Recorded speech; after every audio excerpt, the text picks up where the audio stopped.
Chers amis, chers fidèles, bonjour.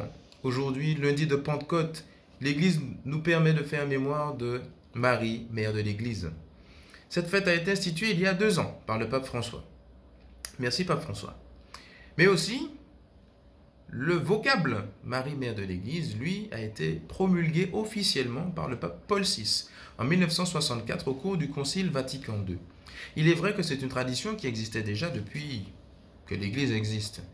Mais le vocable n'avait pas encore été formulé officiellement. Donc voilà. Depuis 1964, on l'a pris officiellement comme mère de l'Église.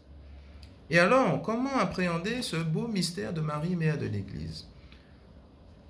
4 faisceaux nous sont proposés.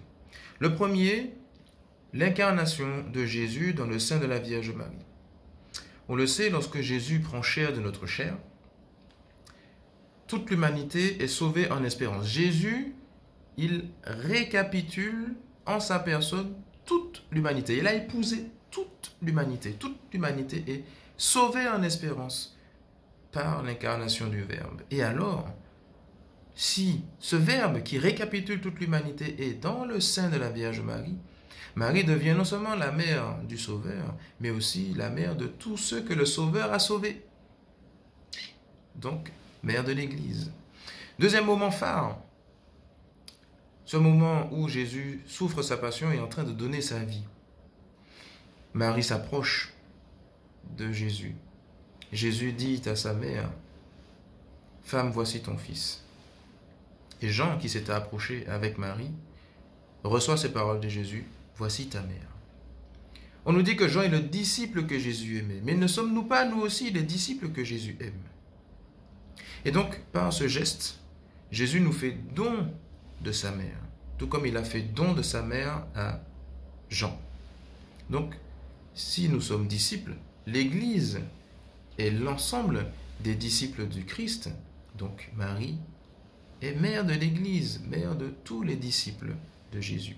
Troisième moment phare, la chambre haute, où Marie est présente avec les disciples, appelant l'Esprit Saint, justement, que nous avons reçu hier. Modèle de l'Église en prière, mère de l'Église naissante, avec les apôtres qui sont envoyés en mission. Autre moment où on peut contempler ce mystère de Marie, mère de l'Église, au moment de l'Assomption, où Marie est élevée au ciel avec son corps et son âme, où finalement elle est introduite en Dieu pour nous montrer à quelle espérance nous, comme hommes et comme femmes, nous aspirons, à quelle fin nous sommes voués, la même que le Christ à son ascension, la même qu'elle au moment de son assomption, c'est-à-dire d'avoir notre âme et notre corps auprès de Dieu pour l'éternité. Elle qui est la première en chemin, la première des sauvés. Elle nous accompagne du coup, et du ciel, elle prie pour nous, elle nous protège, elle nous gratifie de nombreuses grâces. Chaque fois que nous disons le chapelet, un Je vous salue Marie, ou je ne sais quelle autre prière de dévotion, Marie nous entoure de sa présence maternelle et elle veut que là où elle est, nous soyons nous aussi auprès de son Fils pour l'éternité.